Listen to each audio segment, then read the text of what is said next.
Welcome back to the In and Out Talks podcast, guys, powered by Tier 1 Performance. Mitch Matulia here. Your guest today is going to be Courtney Tyler. Courtney, welcome to the show, my friend. Appreciate it, my guy. Thank you for taking your time, man. Appreciate it. So we got a lot to discuss today, but first and foremost, man, if you just want to let our audience know where you're from and where you grew up. Okay. So, Mitch just said it, but I got on the A's hat. I'm not from Oakland, but I was born in Oakland. I was raised in Richmond, California. From there, so I stayed till I was about 18, went to college, went to a black college in New Orleans, Dillard University, and that's kind of grew up in California, but kind of spent my adult life in the South. That's awesome, man. And so growing up in California, when were you, how many sports did you play growing up? And when did you get introduced to track and field specifically? Good question. This will probably be the most in-depth I ever kind of really explained. Unless people also know me. But sports was so I started playing, really in the, growing up, I got a twin brother, obviously, so we playing everything. Everybody gets you balls and everything. So really, just me and him in the backyard playing around, doing stuff all the time. Playground at school, and then eventually, probably 8 or 9, my mom decided to put me into like your Pop Warner and your rec ball, depending on where you live at, what they call it. So I played for the Richmond Steelers. Let's go. And and that's kind of, but I wasn't really in this. I was into watching sports. I was into sports, but I hadn't really played that much organized in sports until about, like I said, 8 or 9. Right. Really more 9 or 10. 9 or 10. But up until then, it was just mostly, like I said, me and my brother kind of playing around. So I started off playing football, and then from there it was kind of on and off with football until high school. Yeah. And then I played basketball in the 8th grade, organized basketball in the 8th grade, outside of just playing around in the 8th grade. And then high school got to just football for the most part. I did a little bit of track practice in high school, but not really no real meet. So I didn't really, outside of football, I would go practice with the track team and stuff, but not really no real meets. I didn't get introduced to track till, to answer your question, college. Wow. Because there was no football team in my college. So my sports background and history is a little up and down for the most part. So yeah, that's pretty much. That's awesome, man. So you're just a raw athlete growing up. Didn't really have too many years of organized sports per se. Kind of late getting started into it, but you kind of did you excel right away, or was it did you ease your way into it? No, and I wouldn't even say raw athlete. I would say mostly just I grew up, like I said, I always liked sports. Yeah. My dad was a real good athlete, but I didn't grow up around my dad. A real good athlete, so I always knew it was kind of in me, but I never could really bring it out for the most part. And I was mostly short until my high school, so I was really short until high school. And then when I got to high school, I'm gravitating a little bit toward more sports. But any sport I played, I had to work.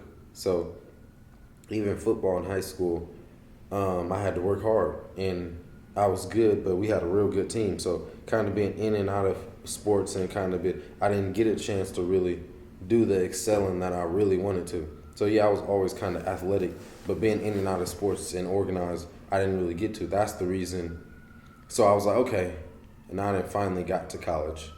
Yeah. I know I could do this. I know I'm good, but I got injured my senior year of football, so I really couldn't do anything for 7 weeks. I had a sports hernia, so I couldn't do anything, move or do anything. So I went to college, and my school didn't have a football team because I went on an academic scholarship. I just decided to walk on to the track team. Wow. So that's kind of... And obviously you're a very fit, active person now. Did you always follow a strict regimen as far as workouts go? And did you eat clean growing up? How was that? We didn't eat bad, but we didn't really necessarily eat clean. Mm-hmm. We definitely didn't certain things I never really drank soda that much growing up. Not a whole lot of fast food, but we would every now and then.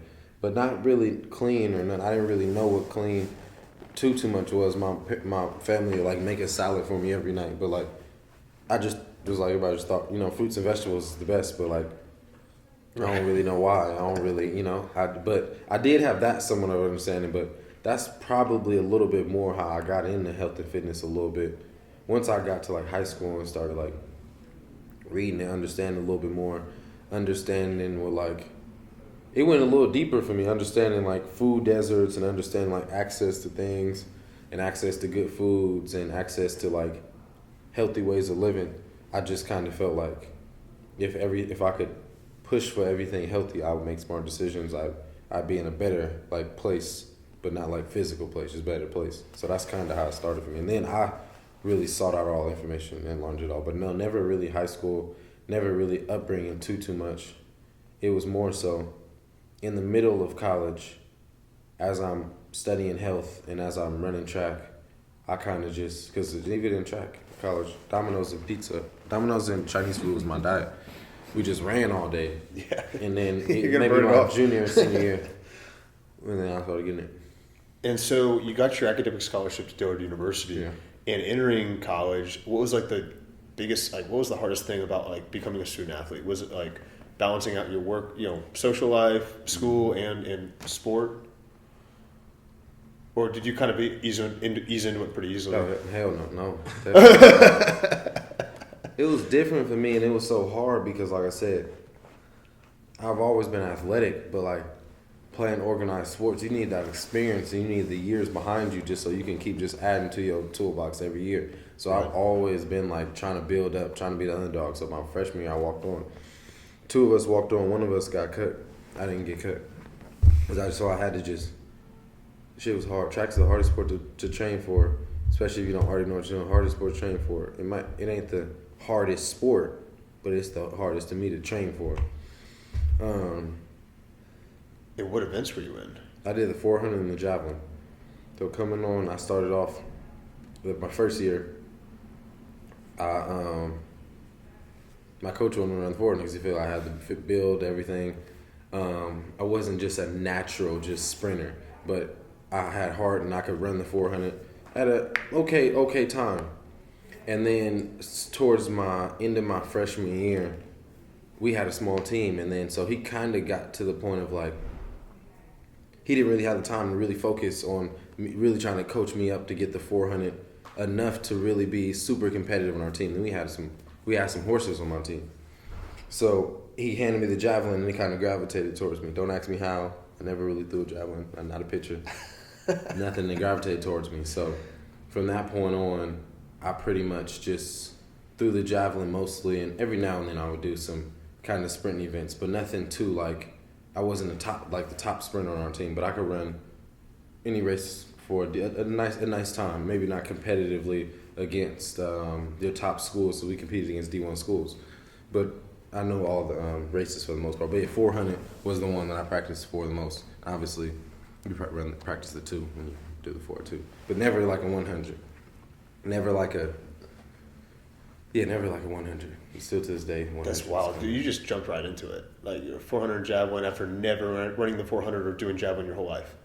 No, I didn't do nothing my whole life. I didn't even know what field defense really was in high school. I knew jumping, but like, yeah, I didn't know it. California a little different when we talk about sports and like athleticism. Like, your athletic department probably prioritizing basketball and like football. So like your programs, they not like probably as built up as it is in the South. So yeah, we had a track team, and I would go to track practice, like I said, in the off season. And even I didn't went to some meets, but for some reason I don't think about it. But I don't know why I don't even know if I was officially even on the track team in high school. But like I would go to practice, running the track, and we would do. But honestly, they would do that a lot with the football players here in Texas. It's like, hey, if you're not playing another sport, you got to do track and field. Yeah. Even if you're not going to meets. So, that was introduction. That was fun though. Now I think back about it, I actually ain't thought about that in a minute. Legally on the team. Really. That's awesome, man. And so, did your training pick up once you got to college? Like, what did that look like in the weight room and off the track? Good question. That's how I got into health and fitness, because I had to be in the gym all the time because I was behind everybody. I'm like, damn, like I know I'm fast because like I played wide receiver in high school. Like I know I'm fast, but like, damn, like they out here. Like there was a different type of, because my coach always said, well, you run like a football player. You run like and I said, well, teach me how to run like a track runner. Teach me how to run like a track runner. obviously I got it a little bit as time went on, and definitely better and better. But to answer your question, I was in the gym every day. Every day after practice, I would go to the gym, and then that's how I was in the gym all the time. And people just like, who is these twins just training like this? Like who? We in the South, so nobody really. Why are they training like this? And even my teammates would be like y'all, damn, like y'all work out. So that's when I really turned myself into like a real like athlete. I could hit the numbers I wanted to hit. I could do, I guess, all your basic, performance tests, your 40, your vertical. That's when I really just like was able to do that. But that happened just from me being in the gym all the time and really just being a sponge toward anything sports performance, especially Instagram. I literally can say like I'm the person who literally like once Instagram really started and you could really control who you follow, like sports performance was just like my whole timeline. So I would follow credible people, and I would, while I'm reading it and learning it, I could see literally how to apply it, because I didn't start interning or doing anything until after college. So like instantly during college, I'm like, sports performance just grabbed my attention. And then anything sports performance I'd be like, I see how that makes sense. I'm gonna apply it. Yeah. And then I would just literally go from there, and literally became a sponge off it. Now it's kind of like saturated a little bit, and you really got to dig. But back then I could just follow like literally, and I still do it to this day. But that's so training wise. Just finish answering your question. It just happened from mostly being in the gym all the time, just having to work super hard and having to just, I got to do something because everybody else is better than me for the most part. And was it trial and error, or did you stick to like a certain program that you followed as far as your weight training regimen, or did you just make up your own routines? And did you like look up on YouTube how to like train for a track athlete, for example, or did you just like train to gain muscle, or were you specifically following like fast twitch exercises to do? Sorry, kind of a loaded question. No, I know, but it's a spectrum, because it kind of evolved into kind of literally kind of what you said initially. As I'm starting off, I'm doing like your normal kind of like sports performance stuff, your box jumps, your bench, your squat, like your normal kind of stuff. And then I just kind of, like I said, as I kept just diving into it more, seeing more things, anything that did apply, I would do. And then initially, honestly, I would just test my athleticism. Anything I seen, I'm like, I could do that. I could muscle do that. Up or something. I could do a like muscle up or something, or a high box jump. I'm like, damn, I could do that. Or I'm close enough. If I really put in the time, I know I could do that. Or single leg this, I could do that. I could do that. Let me try. Then as I started doing even some crazy stuff, just some like little clickbait Instagram stuff, I could do that. And then after a while, I started getting the spectrum of like, okay, well, this kind of go in the spectrum of what I wanted to do. And my coach didn't really push strength and conditioning too much, so I don't know if he understood that much of it, knew it, or just, I don't know really. But we didn't have a weight program. We didn't really have a weight training facility. So we had D3 school, but our competition is D1. So my like sophomore year, they hired like a OG, like one of them coaches like that can't get out the chair. One of them type coaches that like, man. Yeah. But he literally, and it sounds funny, but like to this day, his name is Coach Green. And he came from LSU. And he just gave me like everything, like the whole game, talking about from major lift to supplemental lift to like, to like my 60% of my max, 70% to absolute strength, to power, to 1 rep max, to everything. So, and then I went from like being athletic to like, okay, now I know I'm strong as hell too. Right. I'm benching almost 300. I'm squatting like 400. I'm deadlifting. So he just gave me that and really showed me how to break it down. Versus my other coach didn't really, like I said, we didn't really go to the weight room at all. You got to think of how detrimental that is. Absolutely, man. Yeah. And so, it sounds like you just grew a huge passion for your training in college, and then post college, like, what was the first like thing that you wanted to do? Like, what did you get into afterwards? So I always knew I wanted to work with athletes, and then initially it was physical therapy because I got hurt my senior year, and I was like, dang, that really I want to be able to help people who got hurt. So it always stemmed from that. And then my major is public health with a concentration in health sciences. So I was in line to go to PT school, and then I double minored in biology and psychology. So the combination of all the sciences always grabbed my attention. Yeah. So initially, I wanted to do like PT, and then as I get in college, I'm learning about the disciplines and stuff. Even sports psychology started grabbing my attention a little bit. I'm like, okay, I would love to talk to athletes, do it in some type of way like that. And I would say I didn't really realize sports performance was really the one that was grabbing my attention the most. Even physical therapy, as I started interning physical therapy clinics, it was too slow. I was mostly working with old people, and then understanding the business behind that, I kind of faded away. Didn't really like that as much. Sports psychology is like a real niche kind of field. It is. So I'm like, I don't really. Of course, it sounds cool, but I don't really know how I'm gonna do that. So as sports performance kept going, I kept just, like I said, diving in deeper to it. And I'm like, damn, I could really do all this shit, all that I see. I could do it. And then probably into college, I started volunteering, kind of / interning with Tulane Athletic Department. And that's where I really seen like how it's run and things like that. And that kind of gave me more of an idea. But at that point, I'm still, and I missed a step a little bit. From PT, went to athletic training. I'm like, okay, PT too slow. Okay, we should do athletic training. And I shadowed the athletic trainers at Xavier,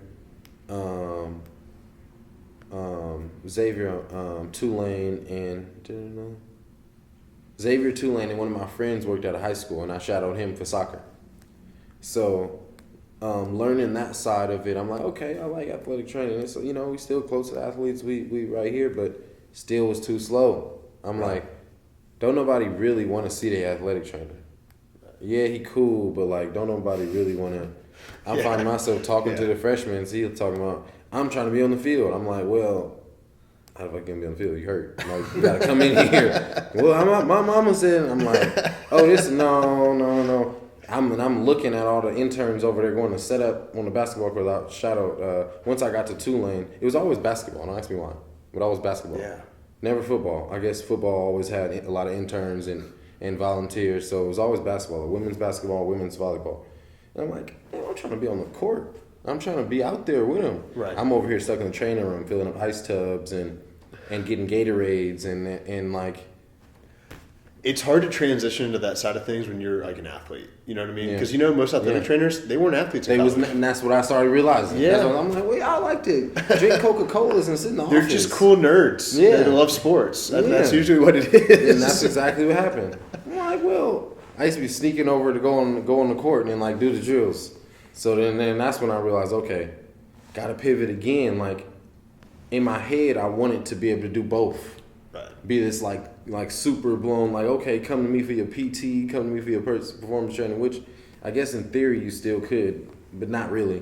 It kind of is like a out of scope of practice. So once I started realizing, okay, you can't really do that, I kind of full blown ventured over to I want to do sports, or at least the end goal. I want to do performance training. I want to work with athletes. I want to basketball and track. Yes. Basketball and track, of course, football too, but basketball and track.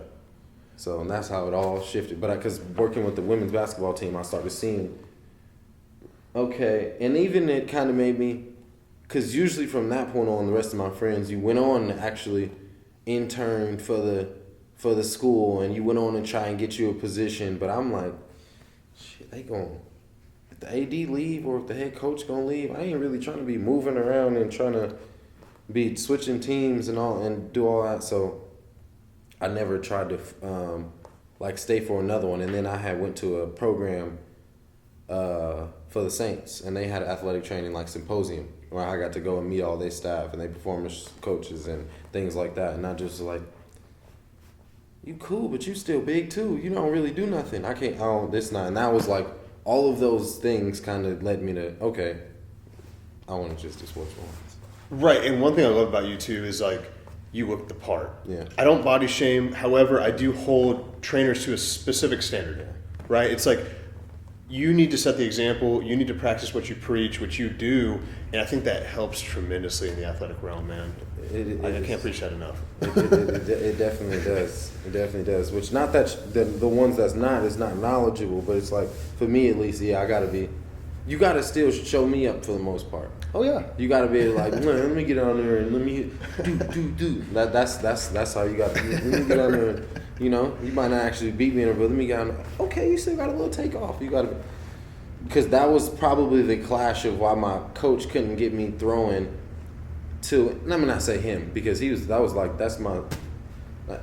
could still to today, it was funny. It was him. He was like a character. He like a 70-year-old can't walk. Got to carry the seat in the trunk because as soon as we get to the track, get my seat and go set it down there. He got to do this. But when I tell you this, man, to be able to coach somebody without moving is crazy. To be able to coach somebody without moving is crazy. That takes skill. So he got him to that point. But I'm just saying. That barrier was, I think, because I couldn't watch him do it. Exactly. Yeah. So. Exactly. And being a fitness expert like yourself, when do you recommend that kids start getting into weight training? I guess now all I could really do is go off of like new credible studies and stuff because I coach some young kids, but I've never done a full blown. I've never done a weight training program with kids. I done some performance training with some younger kids, and I done coach some 5 and 6 year old like basketball, flag football teams. But I don't know. I kind of just as I done got older and training, the age don't really matter as long as we got a end goal, and as long as the end goal is something sustainable and it's not stopping you from your sport. Right. And it's kind of like a age appropriate thing, I could say, for the most part. True. I don't think, an age appropriate thing, but also each person a little specific because I done seen some little kids start off a little bit more. I done seen some people take longer. I would say me a little bit more, kind of that coordination, that neuromuscular function, I think is a lot more important younger because the weights, they gonna be there. Correct. Not saying I would never shy away. If somebody want to lift weight, I don't think it's no age or nothing like that. But I think a person should fully understand their body a little bit. I guess if I just had to give an answer, I'd say maybe puberty. After puberty, I feel like you. Like 12, 13, 14. You kind of like a little bit understand your body a little bit more. You kind of like maybe might not be no knee issues because you growing a little bit. But I don't really have the exact one on that too much. But I got a 70-year-old client who do stuff, and she. That's you awesome. Seen Susan? She yeah, she's how old? She's 70. Dude. So it's like I know Susan because she goes to the same physical therapy clinic I go to. Oh, okay, yeah. Shout out Koala Physical Therapy. Yeah, this is that one's hard because the body's so amazing. It's like age ain't really, and then that one is hard, but each one I would say is different. No doubt. And I think it's never too young to get kids sports specific training, you know what I mean? Like to gain those motor skills like you were talking about, whether it be martial arts, whether it be football, whether it be basketball, just to gain that footwork. Yeah, right? No, definitely. And athleticism, because those are the critical ages, I think, through 4 through 7, 4 through 8 to gain those skills. Because I think that's when you start noticing, okay, that kid is way more athletic than the other kids. Or like, hey, I can tell usually by 5, 6, 7 years old when a baseball player, this kid's going to go to college, maybe pro. You can sometimes tell. Okay. I think with baseball, I don't know how it is with track and field and basketball and football. I mean, in your opinion, can you tell at a young age when a kid's got it? Yeah. Yeah. I'm thinking about it but it'd be like the same thing. It'd be like, and it's funny because I always ask people, I'll be asking people this too sometimes, and it'd be like, it kind of be like when you comparing, you'd be like, who really doing it right now in the NFL? And it's let's just say wide receiver. Let's go. Let's not do Tyreek. He kind of in his own separate league. Let's go what's Cowboys? What's his name? Who got Michael? CeeCee Lamb. CeeCee Lamb. Let's just say him for CeeDee Lamb. Sorry. CeeDee Lamb. Let's just say him for example. Boo! I hate the Cowboys. He as a receiver, he just do everything right to a high level. Right. So it's not really like, oh, I just got hands. Oh, I just can run good routes. Oh, I'm just fast. He it's everything at a high level. So it just is. I would say the same thing for a little kid. If it's 8th grade and goddamn, you handle the ball. You know how to get to the cup. You know how to shoot off the dribble. You know how to keep your eyes up and see who open on the. You just do it all at a different level than you at. So as long as it's like you could see that, I think. I don't think the talent or skill is really what propel it. I think it'd be so much other stuff because you see, you be like, okay, yeah, he got it. You just see him on the court, yeah, he kind of something. But then, of course, there's environmental factors. And that's what I'm saying. So discipline much of that. factors. So much of that. Everything, man. Because, you always go to that court or them little games, and then you're going to see, okay, yeah, or even if it's like one play, you'd be like, okay, he fast out there on the field. Right. I think it'd be taking something as small as that, really, like, oh, okay, he fast. Yeah. And you know what's crazy to me is man, I think it's so important for every athlete to learn how to run properly with correct form. Yeah. Because there's track athletes in college that are learning to run right for the first time in their lives. And so when do you think is a good time period where they should get with the track coach and learn proper form? Track, I would say, go to track as early as you can. Now I got a small, and I ain't got no kids right now, but I guess I'll learn once I get some. But it's a small balance. I'm gonna try and hit both of these real fast, but it's a small balance of doing too much to me. But track is like a lifelong. You're gonna run your whole life. They say the average person 90% of people over 40 don't run ever again. So it'd be like you're supposed to be running your whole life. So it'd be like track. That's as early as you could go because it's gonna translate to every sport. But I didn't see people, especially in my college or other. I'm sure you did too. Who by the time they got to college, they was just burnt out. Yeah. They was like, damn, I've been doing this since I was 3-4 years old. I can't go to parties. I can't. And then what I wanted to do is travel abroad. I can't travel abroad. I can't go home for Christmas. I can't. Right. So I didn't see people give up their scholarship to be regular kids. Yeah. Because I'm like, damn, I've been doing this my whole life. Okay, obviously I know I'm good. I know I'm okay. I'm not going. I could kind of, but I'm not gonna go pro. What I do now? Right. So then they kind of. My parents was pushing me to do it. I done did it for this long. I'm kind of grown. I don't really want to listen to them no more. They stay in it. This how you get your Scott. So I didn't see people burn out and who was good and just I ain't doing this no more. Right. And then just literally stop. So that's a small clash of how much you want to push them to. Because I would say, hey, just make it to just go to graduation. Just stop after that. But hey, you ain't got to be the best no more. Correct. You made it this far. Keep going and going and get that paid for.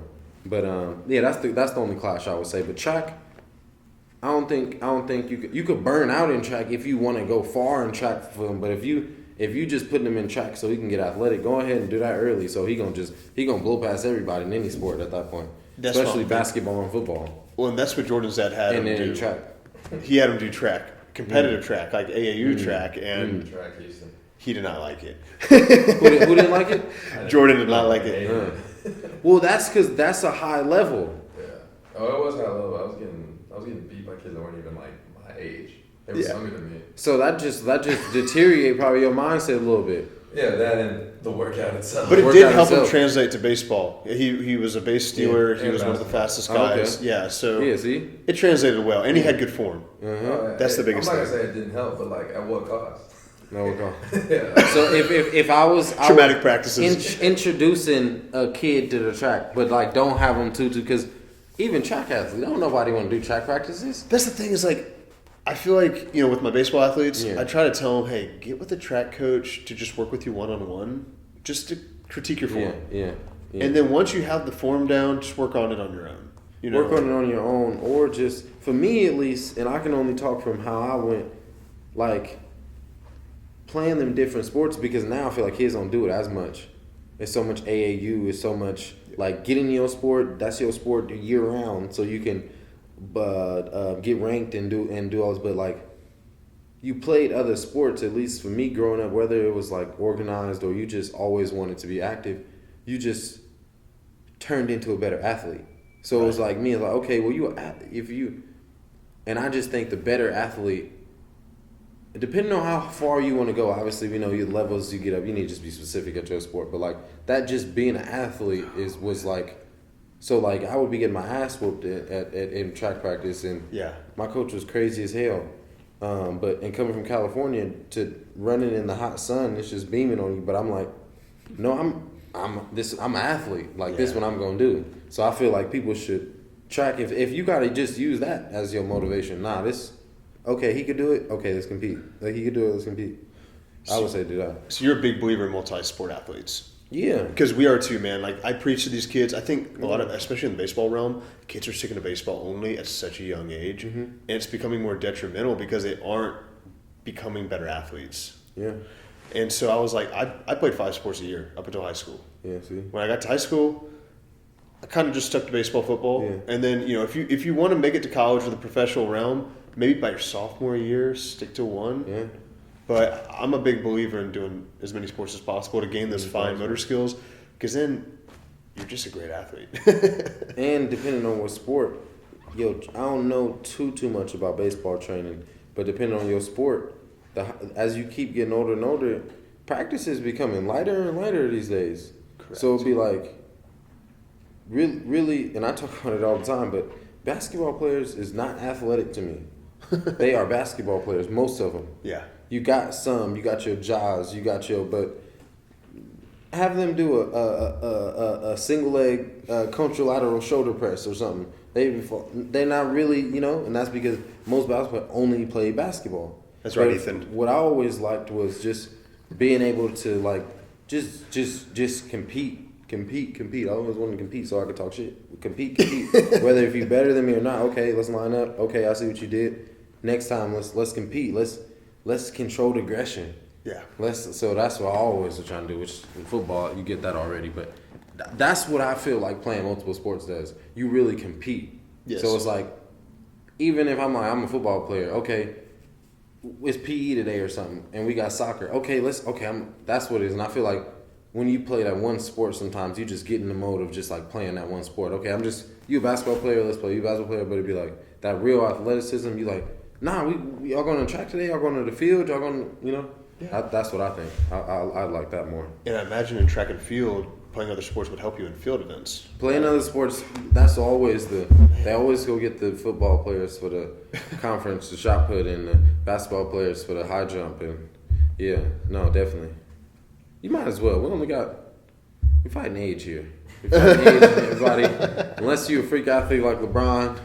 Unless you got this. Well, I look at the greatest athletes of all time, like the Bo Jacksons of the world, the Deion Sanders, etc., and it's like, dude, they all play multiple sports. They all play multiple sports. Yeah, that is a good point. And even LeBron, when you think of him, he would have played multiple sports. Yeah.